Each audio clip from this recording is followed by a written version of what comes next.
할렐루야. 네, 오늘 말씀의 제목을 예수님을 따르는 자라고 하는 말씀의 제목을 붙여봅니다. 예수님을 많은 사람들이 따랐습니다. 그래서 성경을 기록하기를 큰 무리가 예수님을 따랐다 이렇게 표현됩니다. 때에 따라서는 병자를 고쳐주셔서 고침받는 많은 사람도 있었고요. 그리고 말씀해 보게 되면은 시간이 늦어서 많은 사람들이 굶주림을 갖게 될 때에 예수님은 떡 5개와 물고기 2마리로 하늘을 향해 축사하시고 그들에게 나눠주었다 그랬습니다. 그런데 성경은 이렇게 기록합니다. 여자와 어린아이 외에 5,000명이나 되었다 이렇게 표현합니다.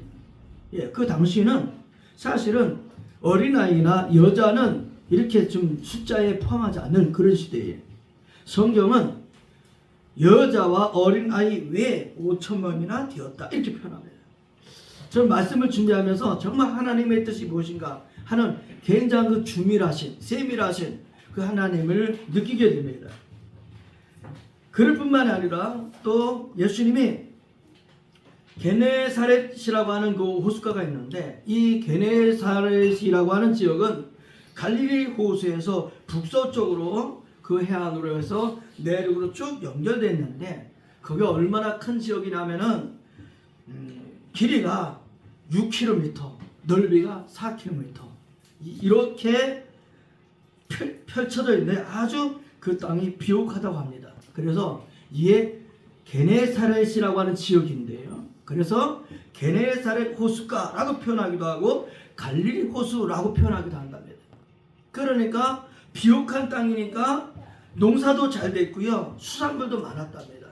그러니까 많은 사람들이 모여드는 곳이 바로 이 게네사렛 이 곳이었다는 거죠. 그런데 이것은 그뿐만이 아니라 무화과도 감람나무도 종려나무도 아주 잘 성장하는 그런 곳이었다는 거예요. 그런데 예수님이 이곳에 들어가게 됩니다. 그런데 들어가게 될 때에 마태복음 14장 36절에 보게 되면은 어떤 사람이 예수님의 옷자락만 만져도 고침받겠다라고 하는 마음으로 예수님의 옷자락을 만지게 됩니다. 그런데 문제는 뭐냐? 그 사람이 고침을 받게 됩니다. 그러니까 뭔가 자신의 뭔가 이루어지기를 간절히 바라는 사람들은 예수님을 그 먼 곳에서도 예수님을 따라다녔다는 거예요. 그리고 예수님의 이러한 소식은 이러한 소문은 널리 퍼지게 됩니다.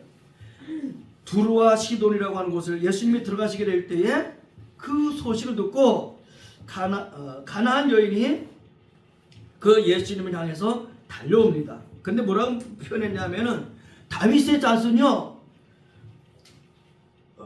내 딸이 흉악한 귀신에 들렸습니다 하면서 예수님의 도움을 구합니다. 그런데 예수님 어떻게 하셨어요? 내 소원대로 되라. 이건 뭐 옷장을 만진 것도 아니에요. 그냥 내 딸이 귀신 들렸으니까 고난당하고 있습니다. 예수님 내 딸을 좀 고쳐주세요. 내 딸을 좀 살려주세요 그랬는데 예수님은 만져준 것도 아니고 옷장을 만진 것도 아니고 그냥 말씀을 통해서 내 믿음대로 되라. 내 소원대로 하니까 그 딸이 귀신에게서 자유를 얻었다는 거죠. 그리고 이후에 결정적으로 또다시 기적을 하나 베풀죠. 그게 뭐냐면 사흘 동안 예수님이 말씀을 했습니다. 사흘 동안. 그리고 사흘 동안이나 사람들이 예수님 말씀 들으려고 물론 간 사람도 있겠지만 많은 사람들이 예수님 앞에 모여들었던 거예요. 그래서 예수님은 그들을 보시고 불쌍히 여기시면서 또 7개와 물고기 2마리로 기도하시고 이번엔 그것들을 나눠주겠습니다. 근데 성경은 이렇게 표현하죠. 여자와 아이 외에 4,000명이 먹었다 이렇게 표현합니다. 그러니까 예수님을 그 바라는 많은 사람들 앞에서 뭔가 능력과 기적과 이적을 표현해서 그들의 뭔가를 해결해 줬다는 거죠. 자, 이런 일이 있은 뒤에 오늘 등장하는 말씀이 본문의 말씀입니다. 자, 오늘 말씀을 보게 되면은 21절에 그랬거든요. 이때로부터 예수 그리스도께서 자기가 예루살렘에 올라가 장로들과 대제사장들과 서기관들에게 많은 무엇을 받고 무엇을 받는다고요? 고난을 받고 그 다음에 죽임을 당하고 제3일에 살아나야 할 것을 제자들에게 나타내셨다, 말씀하셨다, 이렇게 말합니다. 자, 예수님의 앞에는, 예수님의 가시는 그 길에는 고난이 있었습니다. 죽음이 있습니다. 부활이 있습니다. 할렐루야. 따라오겠습니다. 고난과 죽음과 부활이다. 할렐루야. 우리 예수 믿는 우리들의 삶 속에도 예수님이 가신 그 길처럼 고난이 있습니다. 아멘. 우리는 예수를 믿으니까 고난이 없을 것을 기대합니다. 왜? 힘드니까요. 저도 마찬가지예요. 그런데 예수님은 고난을 먼저 지나갑니다. 그리고 그 고난의 끝이 뭐예요? 죽음이죠. 죽음. 또 예수님은 죽음을까지 당하십니다. 그리고 그 죽음 이후에 부활을 하시게 되죠. 그러니까 우리 예수 믿는 우리들의 삶도 어떤 삶이 되어야 되겠느냐? 고난 당할 때 주님이 고난을 피하게 해주세요, 이 죽음을 피하게 해주세요가 아니라, 고난도 예수님이 그 고난을 이긴 것처럼 우리들이 고난을 통과하게 하옵소서. 죽음 같은 그 얼음이라 할지라도 주님이 죽음도 지나가게 하옵소서. 할렐루야. 그래서 고난과 죽음 이후에 부활도 지나게 하옵소서 라고 하는 저와 여러분 되기를 주님의 이름으로 축복합니다. 바로 여기 이때라고 했는데, 이 말씀이 어떤 말씀이냐면 예수님이 제자들에게 질문합니다. 사람들이 나를 뭐라고 하더냐? 그러자 제자들이 말을 했죠. 예, 선생님, 사람들이 세례 요한이라고 말씀합니다. 또 다른 제자 말하죠. 엘리야라고 말합니다. 또 다른 제자가 말하죠. 에레미야라고 합니다. 또 다른 제자가 말합니다. 선지자라고 말합니다. 근데 예수님의 진정한 질문이 그 다음에 나오죠. 너희들은 나를 무엇이라고 하느냐? 다시 말하면 사람들은 그렇게 말하는데 그럼 너희는 나를 무엇으로 보느냐? 무엇으로 믿느냐? 이런 질문이었던 거죠. 그때 베드로가 아주 한마디 하죠. 저는 그리스도시요 살아계신 하나님의 아들이십니다. 할렐루야. 아주 멋진 정답을 했어요. 바로 이 이후에 벌어진 일이 오늘 본문에 등장하는 말씀입니다. 자, 지금 예수님은 제자들에게 무엇을 보여주길 원하시는 거예요? 예수님을 보여주길 원하시는 거예요. 오늘 사랑하는 성도 여러분, 저와 여러분이 우리가 반드시 명심해야 될 것을, 예수님이 어떤 분이신가를 바로 알아야 우리의 믿음도 옆길로 새지 않을 수 있습니다. 예수님이 어떤 분인지를 확실히 모르면 예수를 믿는 것 같은데, 겉은 예수님 믿는 것 같은데 속은 아닐 수 있다는 거예요. 그러므로 오늘 예수님이 제자들에게 질문했던 것처럼 오늘 주님은 우리에게 질문합니다. 그렇다면 너희들은 나를 무엇이라고 하느냐? 베드로가 예수님께 질문에 대답했던 것처럼 주님은 나의 주님이십니다. 나의 그리스도십니다. 나의 하나님이십니다. 이렇게 고백할 뿐만이 아니라 그 주님의 말씀대로 나가는 저와 여러분 되기를 주님의 이름으로 축복합니다. 아멘. 예수님이 그렇게 말씀합니다. 자기가 예루살렘으로 올라가 이렇게 표현하죠. 왜 다른 데서도 고난당하고 십자가를 지고 죽임을 당할 수 있는데 왜 예루살렘으로 올라간다고 그렇게 하셨을까? 왜 그게 예루살렘이어야 됐을까? 어떤 의미가 있는 것일까? 아가는 아가서 5장 8절을 통해서 이렇게 표현합니다. 기록했어요. 시를 했습니다. 예루살렘의 딸들아, 너희에게 내가 부탁한다. 너희가 내 사랑하는 자를 만나거든 내가 사랑함으로 병이 났다고 알려달라. 아가 선지자뿐만이 아닙니다. 이사야 선자는 이사야 52장 1절을 통해서 이렇게 표현했습니다. 시온이여 깨일지어다, 깨일지어다, 내 힘을 낼지어다, 거룩한 성 예루살렘이여. 그런가 하면 에레미야는 에레미야 4장 14절을 통해서 이렇게 말씀합니다. 예루살렘아, 내 마음의 악을 씻어버리라. 예루살렘은 그냥 예루살렘이 아니었던 거예요. 예루살렘은 하나님이 가장 관심 있게 보는 마치 하나님의 아들처럼 하나님의 자녀처럼 여기는 것이 예루살렘이었던 곳이에요. 그러니까 예수님은 고난당하기 전에 예루살렘에 올라가서 장로들과 대제사장들과 서기관들에게 고난당하고 그 예루살렘에서 죽임을 당하고 이럴 것을 말씀해 주셨다는 거예요. 오늘 사랑하는 성도 여러분, 우리들에게도 반드시 이 고난과 죽음과 부활이 있다는 사실을 한순간도 잊지 않고 승리해 나가는 저와 여러분 되기를 주님의 이름으로 축복합니다. 두 번째는 22절부터 23절에 있는 말씀인데요. 하나님의 일이냐 사람의 일이냐. 하나님의 일이냐. 베드로가 예수님을 아주 강력하게 이제 붙잡죠. 주님 그러면 안 됩니다. 주님 앞에 그런 일이 결코 벌어져서는 안 됩니다. 무슨 일이? 지금 베드로는 예수님이 예루살렘에 올라가는 것은 괜찮은데 거기서 고난을 당하고 거기서 죽임을 당하면 안 됩니다 라는 생각이 앞섰을 거예요. 이 부활까지는 아직 잘 인식이 안 됐을 거예요. 중요한 것은 예수님 그러면 안 됩니다 라고 강력하게 붙잡았다는 거죠. 그런데 23절에 예수님이 베드로에게 말합니다. 사탄아, 아니 조금 전까지만 해도 칭찬받았던 베드로입니다. 그런데 갑자기 사탄아 내 뒤로 물러가라, 너는 나를 넘어지게 하는 자로다. 아주 높이 칭찬받았는데 갑자기 졸지에 완전히 땅바닥에 떨어진 거죠.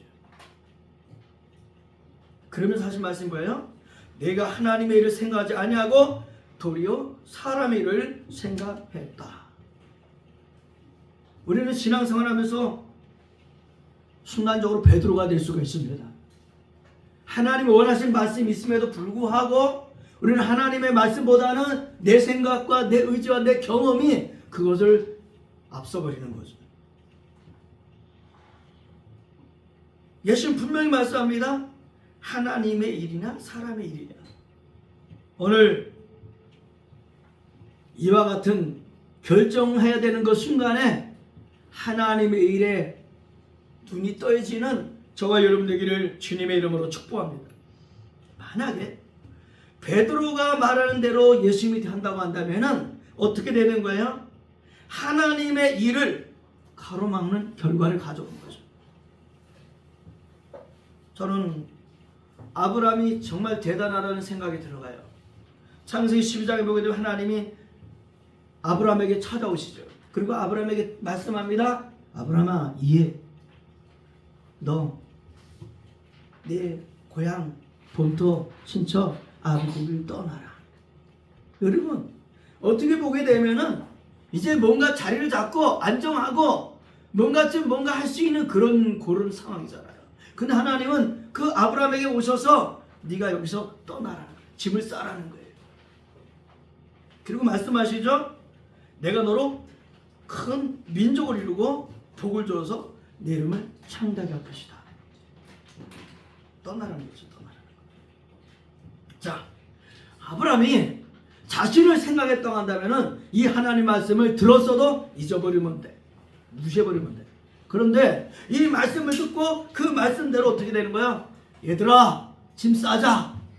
아브라함이 말했어요. 근데 하나같이 그 자녀들이, 그 함께 했던 사람들이 아니요 했다고 성경에 기록되어 있지가 않아요. 그러니까 아브라함도 자 우리 이사 가자, 떠나야 돼 하니까 다른 사람들도 다 아브라함의 그 말에 순종해서 떠나게 됐다는 거죠. 그뿐만이 아닙니다. 이제 좀 뒤로 가게 되면 창세기 22장이 나오죠. 22장 10절에 보게 되면 어떻게 되냐? 거기에 아주 끔찍한 사건이 기다리고 있죠. 뭐예요? 아니 100세가 되어서 주신 그 아들 이삭을 갖다 제물로 바치라는 거예요. 그래서 그 정말 자기보다도 더 중요한 그 아들을 제물로 드리기 위해서 걸어가죠. 3일길을 걸어갑니다. 그리고 그 아들을 이제 묶어서 하나님 앞에 제물로 드려가는 그 순간을 당하게 되죠. 이게 사람의 일로, 이게 하나님의 일로 결정되는 순간이라는 거죠. 하나님의 일을 생각하면 사람의 일이 손해가 돼요.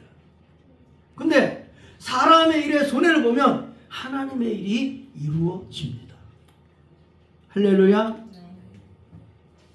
제가 지난 월요일날 화요일날 목포를 다녀왔습니다. 근데 목포를 가기 위해서는 방법이 여러 가지가 있겠지만 저는 KTX를 타고 왔어요. 2시간 20분 걸리더라고요. 그리고 목포에서 또 차를 타고 가서 사치도라고 하는 그 섬에 가기 위해서는 조그마한 배, 한 10명에서 한 15명 정도 탈 수 있는 조그마한 배를 타고 한 20분 정도 지나야만이 사치도라는 섬에 갈 수가 있어요. 그리고 그 사치도 섬에서 다시 나오려면은 한 20분 정도 배를 타고 나오고 다시 1시간 반 정도 차를 타고 목포에 가서 다시 KTX를 타고 서울로 와야 제가 올 수 있었던 거예요. 자, 세상에서도 가려고 하는 목표가 있는 거예요. 장소가 있어요. 목적지가. 그럼 우리는 지금 어디 가는 거냐? 우리는 하늘 나라를 가는 거예요. 할렐루야. 이 하나님의 나라를 가기 위해서는 반드시 가야 되는 길이 있는데 그게 뭐냐? 하나님 말씀이 길이 될 줄로 믿습니다. 말씀이 길이에요. 하나님 말씀을 떠나서는 그것이 길이 될 수가 없어요. 오죽하면 예수님이 그렇게 말씀하셨을까? 내가 곧 길이다. 할렐루야. 아멘. 내가 곧 길이다.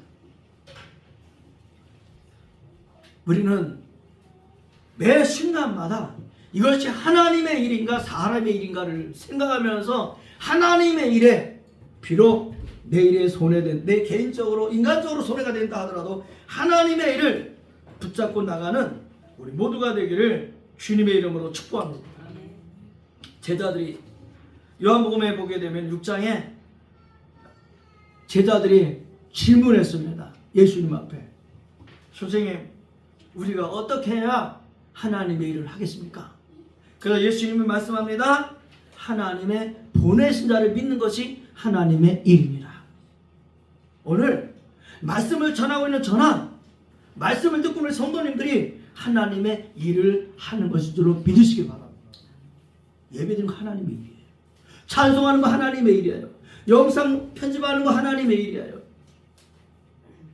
다른 사람의 복음을 전하는 거, 음식을 만들고 대접하는 거, 헌금을 드리는 거 다 하나님의 일이에요.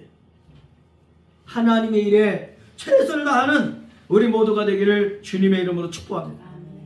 세 번째는 24절부터 27절에 보게 되면은 가장 중요한 단어가 저는 십자가라고 믿습니다.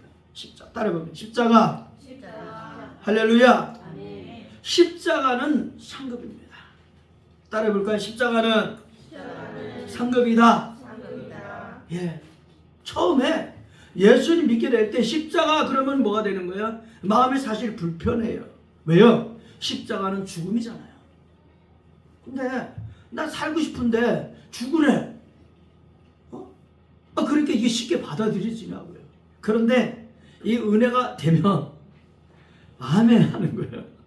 네, 내가 죽어야잖아. 내 옛사람이 죽어야 내 속에 새 사람이신 예수님이 나를 새 사람으로 만들어 주시니까. 그래서 오늘 24절부터 그렇게 말씀하시죠. 제자들에게 말씀하셨다. 누구든지 나를 따르려거든 자기를 부인하고 자기 십자가를 지고. 할렐루야.